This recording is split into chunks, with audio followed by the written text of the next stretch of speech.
I'm very excited to welcome Oliver McGee to the program. It's not often in this age of specialization that you get to speak with a true Renaissance man, but Oliver fits the bill. Engineer, strategist, analyst, author, administrator, professor, and former United States Assistant Secretary of Transportation during the Clinton years.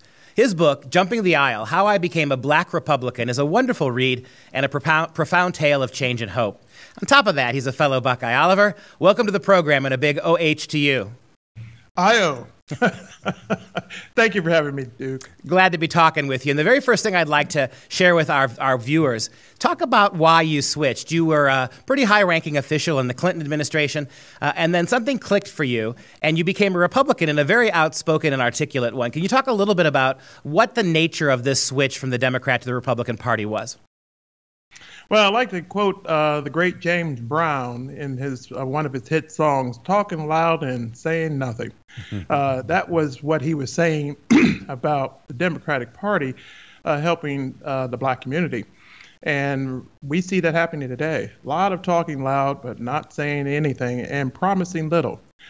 So when I was looking at the rise of the age of Obama, I was really talking about America in that hope and change. And as I titled in the center of my chapter 2, Hope and Change, the Strip Mining of America, I was concerned about that. But at the beginning, we were trying to really see who was Obama, where was he coming from, and how was this age of Obama happening? And given that I didn't have much information about the character of my book, I really put him in a time era, and called it the Obama era.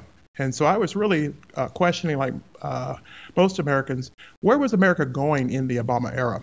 And I found that oftentimes that with heavy hands and holdouts and handouts and so forth, we were really trying to see what type of country were we becoming and where were we going. This country that was saying at the time of the age of Obama that let's wait for the government to tell us exactly everything we need to do. Let's heighten the taxes. The growth of the economy is gone. All growth since the Civil War had been about 2% a year. They were telling us to be happy with 1.5% a year, and that was the new normal.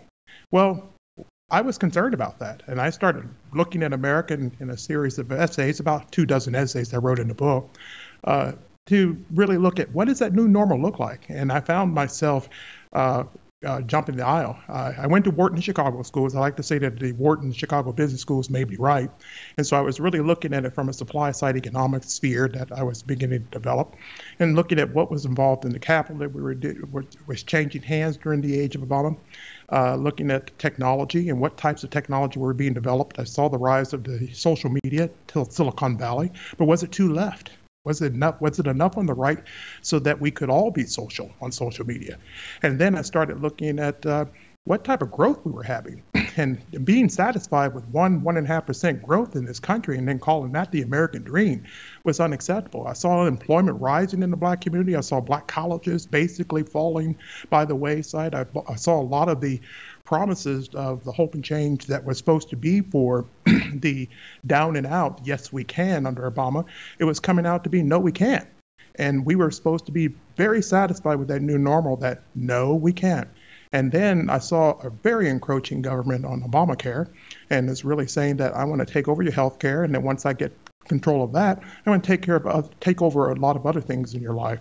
And then I started beginning to wonder what was happening to the independence of the individual, what's happening to liberty, efficiency, and what was happening in that era that we were beginning to lose that individualism. So thus that's where the pen of Jumping the Aisle came from.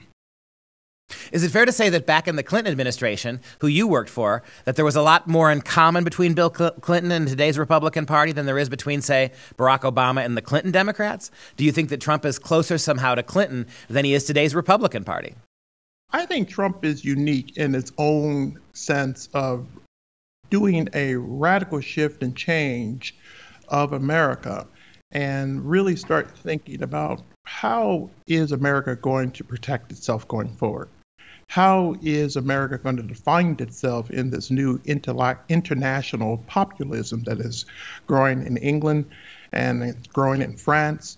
And we're beginning to see that the French in England English, as well as many European nations, are taking on the policies and principles of Trumpism, which is ultimately about low taxes, strong borders, strong immigration, building a wall, and more importantly, about infrastructure.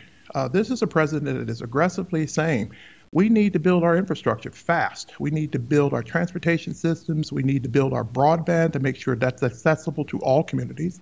And we need to do some good work on clean water. Water is a basic sustenance for lives of all of us. And we require to have that here. We expect that in America, that part of the American dream, a part of American exceptionalism is to have clean water. But at the same time, we can't have trains, planes, and automobiles running into each other. And then broadband is the future. When Trump announced his election for 2020, he is now saying that he is about to give a new pledge, a new promise, and a new plan going for 2020 beyond. But he needs to have equality in broadband. And we can't be a nation that is breaking away to censorship.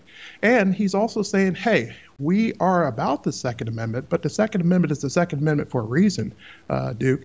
It is about all of the Bill of Rights. I think the Second Amendment is more than just the right to bear arms. It's basically saying that we have a right to protect the encroachment of an encroaching government. We need to have that government be limited, and we need to have the rights as we the people to control the size of the government that we want. And that Second Amendment is a Second Amendment fitting in 10 other Bill of Rights, and that's important that they be integrated, not separated or messed with. I think it's great that you default to the Constitution here. It's interesting that one of the few things delegated to the federal government is the right to protect our borders and immigration. Illegal immigration, as we all know, has caused a lot of negative impact on society in many ways. I've heard you, Oliver, speak many times about immigration. Tell us a little bit about the danger of illegal immigration in America, and what would your proposal be to get a handle on this complicated problem? Immigration is one of the 30-year plans that Trump is establishing. And immigration is giving us the right to establish the social fabric of America. The other 30-year plan is infrastructure that I've just discussed. That's a 30-year outlook. And then, of course, the tax reform, which is enormously successful in this very fast-growing economy, is a 30-year plan because it's the most original and most aggressive tax reform that we've had since Reagan. That was 30 years ago. These are what I call Trump's 90-year plans. It's 3 generational plans. A generation is 30 years, and he's developing 3 policies: immigration, infrastructure, and tax reform, having each a course of 30 years of policy in the government. And they're going to be hard to tear down by future presidents. Immigration is a way for now Americans to be involved in the discussion to establish what type of social fabric are we building that infrastructure for, and what type of tax base are we going to be developing that social fabric in 30 years hence. This is the new future of America for our children, for our grandchildren. And we have to set this type of long-range outlook, much like the English did in establishing the 90-year plan that they did in the House of Windsor. That established early with King George V, and now going on to King George VI, and now being established with Queen Elizabeth. And this is why I'm looking forward to President Trump meeting with the Queen later in the year to be able to discuss these issues that are becoming pervasive across Europe. I've been a very strong advocate about the internationalization of populism, the internationalization of Trump populism. And that's all about fast capital, fast technology for fast growth, and clean, solid borders in order to be able to affect stress national incomes within these individual borders. Because countries have to be able to pay for their social fabric, but they have to be able to control how that social fabric looks. All of the rhetoric that we see on immigration really is falling short if we don't look at this broader view of how America is going to look going forward, particularly in changing demographics and heightened engagement that's going to be involved with the use of technology that we're even discussing right now. And that's one of the reasons why myself, Donald Trump Jr. today on my Twitter discussing who is able to speak on social media, and how and why and when can a social media platform begin to decide who can have freedom of speech and not. Well, as you know, the Prager lawsuit is set to begin in the coming days. Prager has a very popular website and a remarkably tame one when you think about the primary goal of Prager, which is to give information, honest information. It's really very much like a college seminar. And now Prager's being banned on YouTube, more or less. It's funny, 20 years ago, all we ever heard was that major corporations were these right-wing shills. And now it seems, with the advent of the technology sector, that most of these companies are almost exclusively left-wing. What can be done to pull them back a little bit and make them take care of all their customers' needs, not just the ones that align with them politically? Well, I think when you look at the social media platforms, they represent 80% of the value side of the market. And so we have to watch very carefully where Silicon Valley is going in this 30-year part of our generational outlook.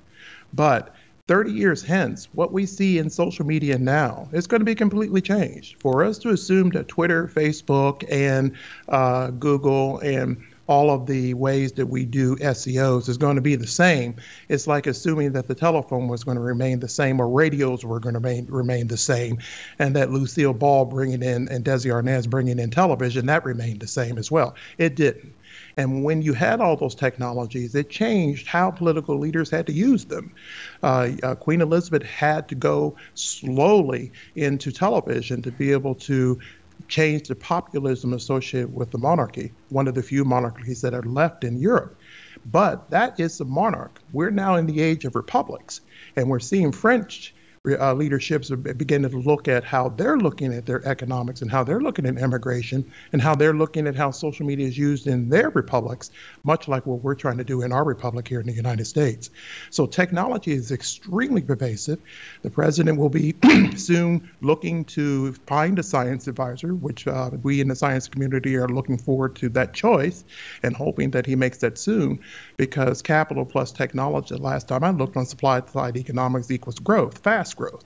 So he really needs to unite these all together so that we can begin to see how we can answer these tough questions, much like what you've just addressed.